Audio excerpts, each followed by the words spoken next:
First Unitarian congregation had their annual Holly and Lace Bazaar and Fall Fair on November 13th. Many people lined up at the 30 Cleary Avenue location so that they can browse the secondhand goods and collectibles. The Holly and Lace Bazaar, or Fall Fair, at the First Unitarian Congregation of Ottawa has been going on for 30 plus years in one form or another. At this point, it has become a very large event that takes over the entire church building. So we have 25 sales areas and 2 lunchroom areas. The sales areas include anything from the popular silent auction, the flea market, computers and electronics, men's and women's clothing, to the female favorite jewelry, which has the women lined up outside waiting to get in. Folks come just for the book room, which has got novels and all sorts of adult books as well as children's books.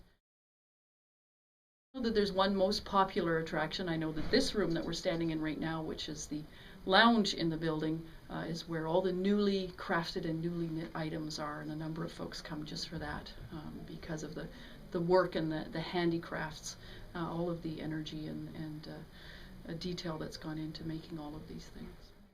We're a group that has existed for probably 10 years. We meet every week to knit and talk and have lunch and so on. So out of that comes most of this, not all, but a lot of the stuff that's around. While a lot of preparation goes into the event by the volunteers, it ultimately comes down to the enjoyment of the buyers at the fair. So have everything arranged well here. You go into a different room for different things. So, and they give you a map, and they give you coffee while you're in the waiting line or cider. As the buyers leave the fair pleased with their finds, the church stays true to their motto of social action by ensuring that all leftover items are recycled and reused by dispersing them to women's shelters or other churches. The fair is not just about shopping, but they also have a number of lunch options. They serve things from homemade quiche to international fare.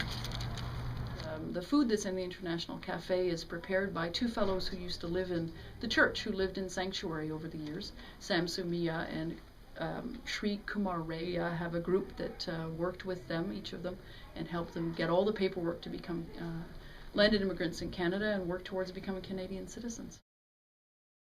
If the International Fair is not your favorite, the church also provides a second lunch consisting of homemade quiche and a delicious assortment of baked goods.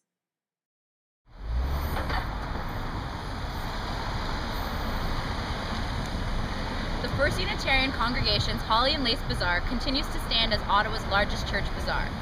For the Algonquin Times, this is Larissa Cahute.